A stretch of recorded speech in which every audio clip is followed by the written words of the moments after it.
जय श्री गणेश दोस्तों। हमारी आज की कहानी का नाम है व्यवस्था। कहानी अच्छी लगे तो प्लीज चैनल को सब्सक्राइब कर लीजिएगा। अब शुरू करते हैं कहानी। काजल बेटा, तुम्हें तो पता ही है, तुम्हारी ननद सपना की शादी तय हो गई है। तुम्हारे देवर राहुल का अपना परिवार है, 3 बच्चे हैं, वो तो खर्च कर नहीं सकता। तुम तो 2 ही सदस्य हो घर के, तुम्हारे बच्चे भी नहीं हैं, तो तुम्हारा खर्च भी कम है और बचत भी ज्यादा होगी। तो सपना की शादी का सारा खर्च तुम ही करना। आरती बोली, माँ जी, 2 ही क्यों, हम तो आपके साथ रहते हैं, आप, सपना और हम दोनों, 4 सदस्य हैं। शादी में तो हम उतना ही देंगे जितना हमारा बनता है। आधा खर्च राहुल देवर जी करेंगे और आधा हम। आपने तो बड़ी आसानी से कह दिया कि राहुल का खर्च ज्यादा है और हमारी बचत ज्यादा। लेकिन आपने कभी ये सोचा है कि हमारे बच्चे नहीं हैं, हमें बुढ़ापे में भी खुद ही कमा कर खाना है। शरीर पता नहीं कब तक साथ देगा। कुछ बचत होगी तभी तो हम बुढ़ापे में अच्छे से खा पी सकेंगे। बुढ़ापे में तो हर चीज चाहिए होती है, दवाइयों का खर्च अलग। राहुल के तो 2 बेटे हैं, एक बेटी है, सब मिलकर उन्हें देख लेंगे। लेकिन हमें कौन पूछेगा। हमारी तो यही बचत ही हमारे काम आएगी और घर खर्च भी सारा हम ही करते हैं। राहुल तो परिवार से अलग रहता है, घर भी।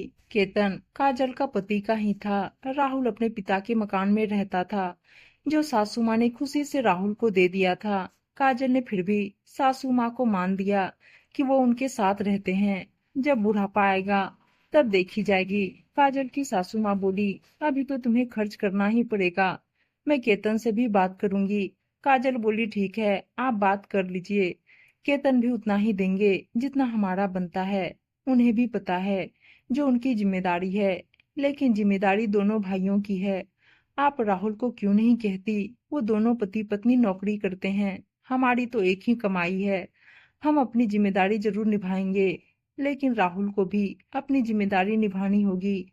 नहीं तो आप कहीं से भी व्यवस्था कीजिए, क्योंकि हमें तो अपने भविष्य के लिए व्यवस्था रखना है। आप माँ हैं, आपके लिए तो दोनों बच्चे बराबर होने चाहिए। आप एक एक कंधे पर सारा बोझ क्यों डालना चाहती हैं।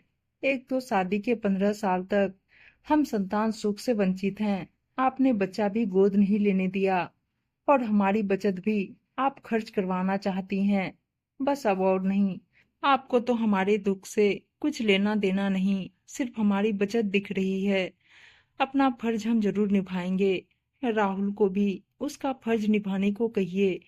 हाँ, अगर राहुल की आर्थिक स्थिति अच्छी न होती तो मैं चुपचाप से आपकी बात मान लेती, लेकिन वो सामर्थ्यवान है, उसे कोई कमी नहीं। आगे आपकी इच्छा। हम सपना की शादी का आधा खर्च जरूर देंगे, आधा आप राहुल से लीजिए। और पिताजी की भी हर महीने 30,000 पेंशन आती है, वो भी तो आपके पास ही है। हमने कभी नहीं कहा और न कुछ खर्च करने को कहा। काजल की सासू माँ कुछ बोलती, इससे पहले उनका बेटा केतन आ गया। माँ ने काजल की कई सारी बातें केतन को बता दी, तो केतन ने सधे हुए शब्दों में इतना ही कहा, काजल ने कुछ गलत नहीं कहा। आप माँ हैं, आपको भी हमारी स्थिति समझनी चाहिए। अब काजल की सासू माँ ने चुप रहने में ही बेहतरी समझी और कमरे से बाहर चली गई।